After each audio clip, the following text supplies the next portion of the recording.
vineyard that the family Drouhin bought in 1921. 1921? 1991, yeah. 1991. Maurice Drouhin bought different growers, 41 different parcels of his vineyard, 16 growers, 41 parcels. And you have to know that Clos des Mouches historically has always been producing red wine. And Drouhin made a mistake in 1928. We made a white wine. Oh, yes. That was probably the best mistakes in the world. I mean, when you taste Clos des Mouches white, it's a wonderful wine. It's out of this world. And in 1928, the Pinot was ready. And you know, in Burgundy, we can use a bit of white grapes in the middle of the red grapes to soften the tannins. And so that was the case in 1928. We had a bit of Chardonnay in the middle. And so we picked the red, we waited a little bit longer for the whites, and then Maurice said vinify it separately, and then put back the white juice and the red juice at the end. And he made the vinification and he tasted the white, but the wine was too good. So I said, okay, remember we are in 1930, 2 years after the picking, and it's 6 years before AOC. So the freedom to do whatever you want. And so he bottled that, and the funny story about it was that the owner of Maxime's restaurant was a host of Mr. Drouhin, and he offered the owner of Maxime's the taste of the wine. Please give me your opinion, your sincere opinion about the wine. It's a new wine, we don't know if it's going to work, and it's a Clos des Mouches white. And he tasted, he said, okay, how many bottles did you do that? Or 2 barrels. Nothing really big. So the owner of Maxime said, can you sell this wine to me as an exclusive wine for my restaurant? And Clos des Mouches white was exclusive to Maxime's from 1930 to 1945.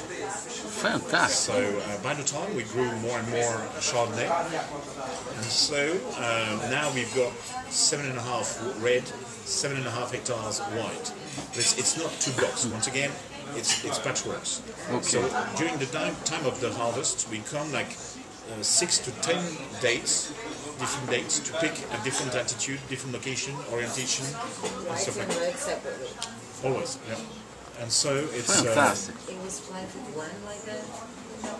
Oh, throughout the 30s and the 40s. I mean, we've got a big.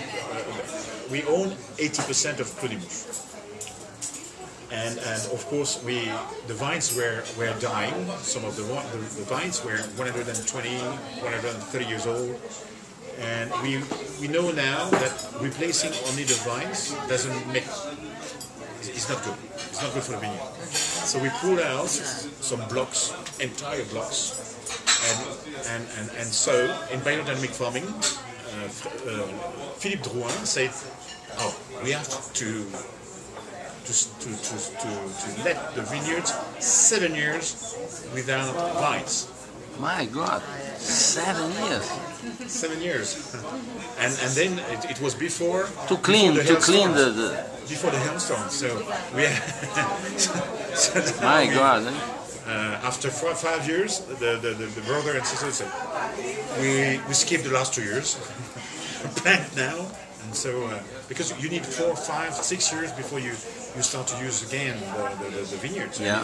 And most of the time it's more 10 years. Yeah. So if you want to do, if you think about the next generation of Drouhin, you need to have the ones ready for some times, and by the time probably you're going to pull out some of the other locations because of the replacement of those. So it's a funny and sad story at the end. It's there. So the Clos des Mouches, first mouche, if you translate in French, could be not so romantic. In fact, in old Burgundian dialect, we used to call honeybees mouche à miel, the honeybees, okay. honey flies. So in fact, this is not flies, this is honeybees.